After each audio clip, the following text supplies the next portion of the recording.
All right, let's dive into something huge that's happening right now.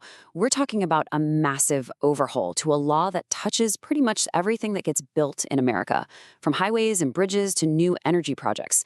This isn't just a tiny update, it's a complete rewrite of the National Environmental Policy Act, or NEPA, and it's fundamentally changing how America builds.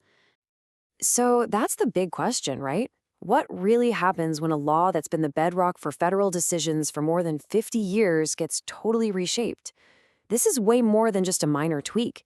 It's a massive, government-wide course correction, and it's being driven from the very highest levels of power.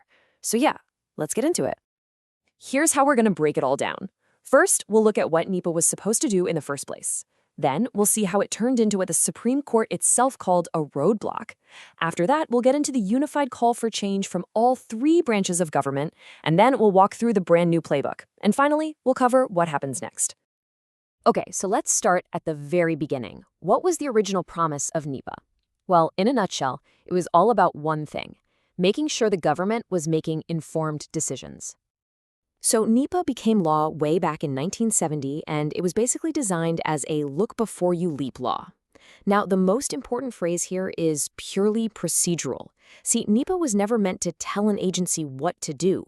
The whole point was just to make sure that federal agencies stopped and actually considered the environmental impacts before they made a big decision. And, just as important, that you, the public, were in the loop.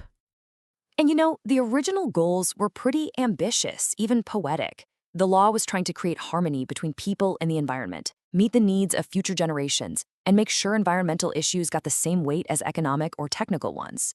It was all about fostering better decisions, not just creating more paperwork.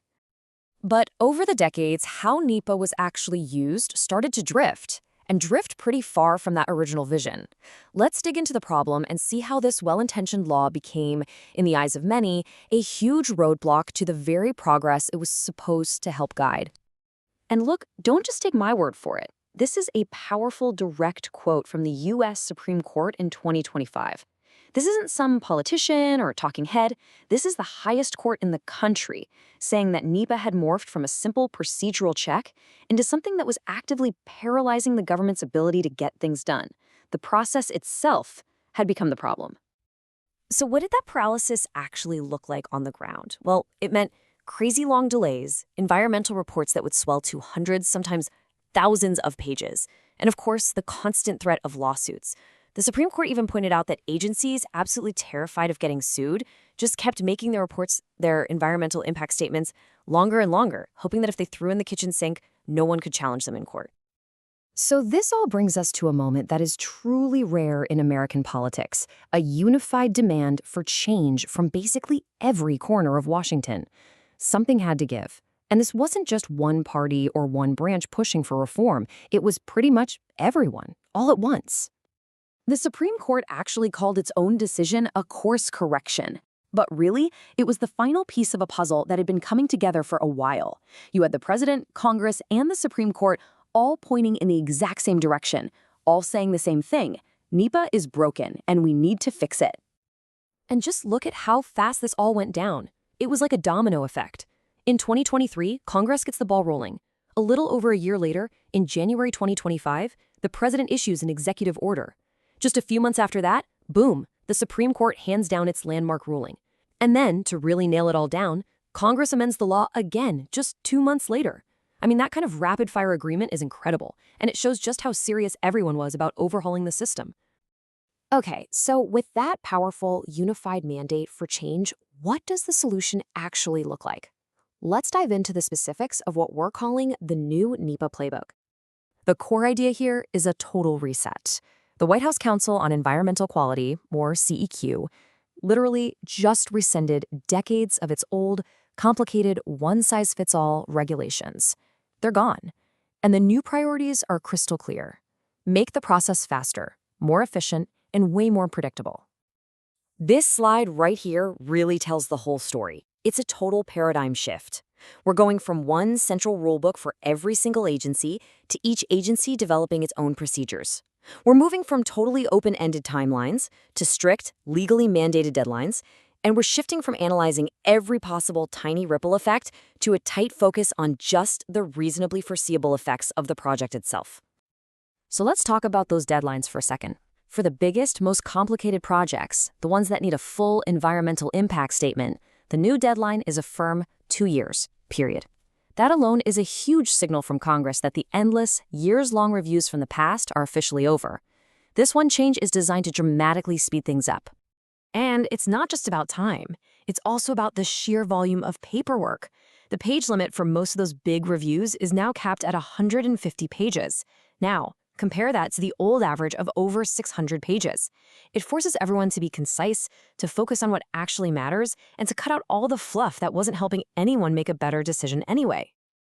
And there are a few other really big changes here, too. The scope of a review is now strictly about the project right in front of you. Agencies don't have to go out and conduct brand new scientific studies unless it's absolutely critical. They can now borrow time-saving shortcuts from other agencies.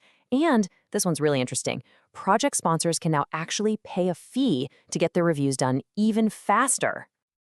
All right, so the old system has basically been torn down. How does the new one actually work? Let's get into our final section and see how we're moving from one central rulebook to a whole bunch of individual agency playbooks. The responsibility is now shifting. It's moving away from the central CEQ and out to each individual federal agency. So the CEQ has put out a template. You should think of it more as a guide, not a strict set of rules. And now every agency, from the Department of Transportation to the Forest Service, has to write its own rulebook for how it will follow the new reformed NEPA. And the process for creating these new playbooks is also built for speed. An agency drafts its own procedures, sends them over to the CEQ for a quick 30-day consultation just to make sure they're on the right track, and then they publish the final version for everyone to see. It's a fast, streamlined process designed to get this new system up and running ASAP. And here's another small but really important detail that's all about flexibility. Agencies are being told to publish these new procedures as things like internal handbooks or guidance documents. Why does that matter? Because it means they can be updated way more quickly in the future without having to go through a long, formal, painful rulemaking process. It lets the system adapt. So if you remember just one thing from all this, it should be this. America's cornerstone environmental law has been rebuilt from the ground up. The old focus on exhaustive and, frankly, often endless analysis has been totally replaced by a new mandate for speed, efficiency, and predictability. And it was all driven by a rare unified consensus across the entire U.S. government. And that leaves us with one final, crucial question.